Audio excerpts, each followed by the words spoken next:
So this is Sean for LSTV, and we're here now with MNEK, who's playing tonight.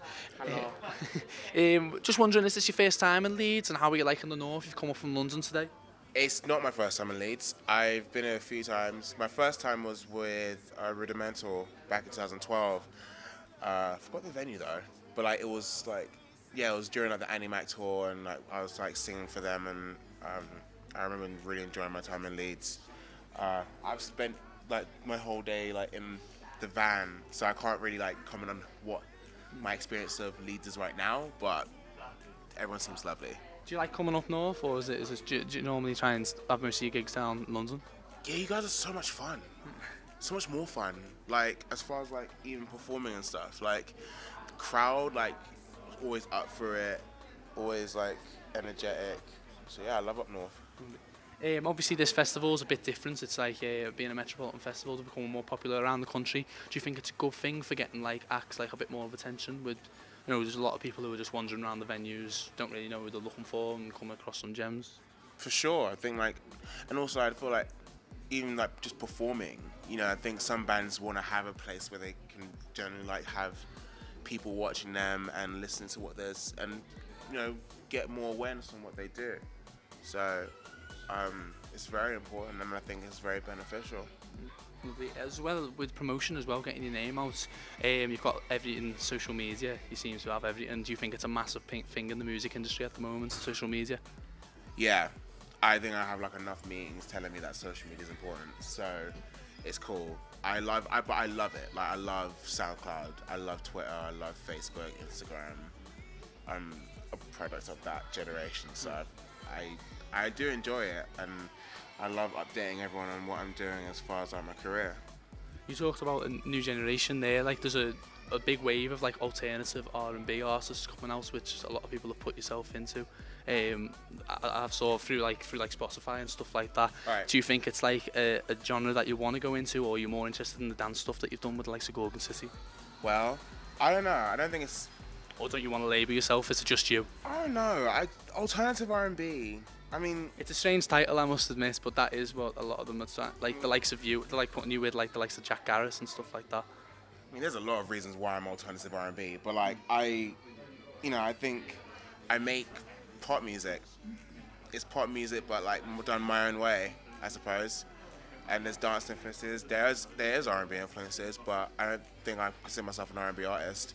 So you would definitely place it more into a pop genre, yeah? It is. You know what I mean? That's what I do. I don't see myself as an R&B artist.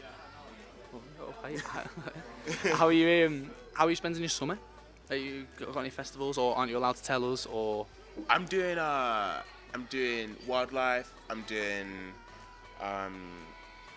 Sundown.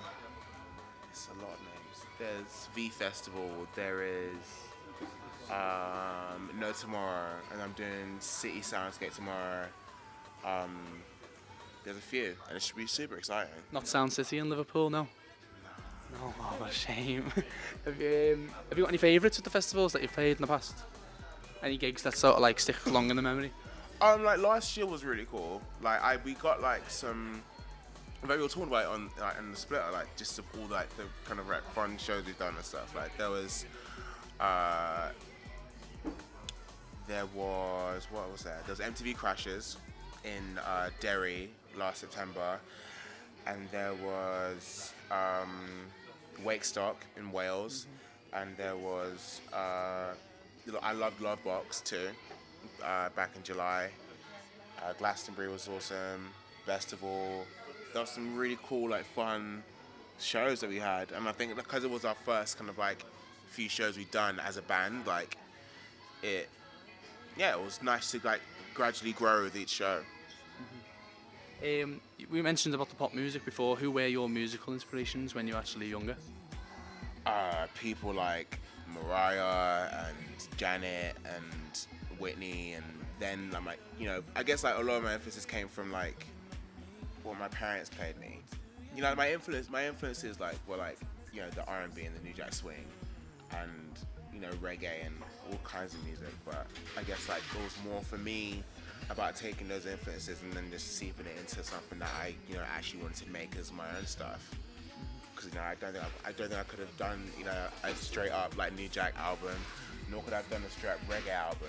You know what I mean? I had to kind of like mold it into your own little thing. You know what I mean? Like I had, like any influences I had, I wanted to just seep it into my own little thing. Lovely. And a question that we've been asking a couple of people today: if you could have your music on any video game, is there any in particular that you'd like to throw it on? Ooh, video game. The soundtracks on video games are getting a lot of attention recently.